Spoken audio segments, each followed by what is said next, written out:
President Obama made an outrageous statement regarding the IRS targeting scandal. But with this endless parade of distractions and political posturing and phony scandals, Washington's taken its eye off the ball. And I'm here to say this needs to stop.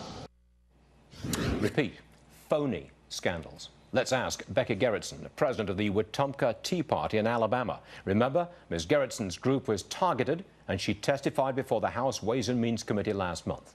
Welcome, Becky. I bet you don't think the targeting of your group was phony now, do you? Tell us again, what happened to you? Oh, Stuart, I just want to get something straight. You're a business guy. President Obama has had 4.5 years to fix the economy. During that time, the economy's grown less than 1%. And now he's out there telling the public that it's because of an IRS scandal that he just found out about 2 months ago. That may work for low-information voters, but I'm not buying it. What did they do to you? He calls it a phony scandal. I know that you were targeted. Just give us a quick rundown of what did they do to you?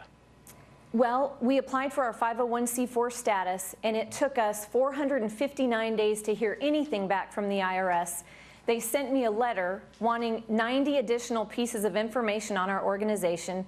They were asking questions that were unconstitutional, that violated my rights, and that really they had no business even asking about, and would not give us our status until we completed that. So we threatened them with a lawsuit and finally received our status. What kind of questions were they asking? Just give us a sample. Well, they wanted to know if any of our volunteers, first of all, they wanted names of all of our volunteers, and then all the names of our donors, the amounts they gave, the dates that they gave them. They wanted to know if any of those volunteers or donors were going to run for office. Remember, this was 2012 election year. They wanted copies of every speech we'd ever given. They wanted the names of those speakers, their speakers' credentials, every pamphlet or paper that we'd ever given out, they wanted a copy of. Okay, now when you appeared before Congress, you made a big splash. You drew a lot of attention. Everybody knows what happened to you and who you are.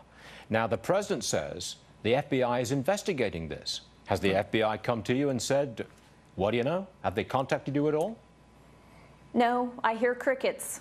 Nothing no phone at all. calls. No emails. No official contact with you whatsoever, despite the big appearance you made before Congress. Nothing. That is correct. What do you think's going on, Becky? Well, I think that last week's testimony, which leads directly to Obama's hand-picked political appointment as the chief counsel for the IRS, we know that the targeting leads to him. And now all of a sudden it's being called a phony scandal. So I think they're scared of where this is leading.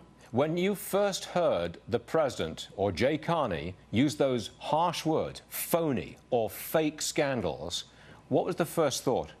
Yours? I was angry. I was angry. I'm offended. There were 300 Tea Party groups that were targeted. And how all of us can just be make-believe doesn't make any sense to me. Becky Gerritson, will you please keep us informed if anybody ever contacts you from the authorities? We'd love to hear from you. Yes. Becky, yes, I definitely will. We really enjoy having you on the program. Thanks very much indeed. Thank you. Thank you.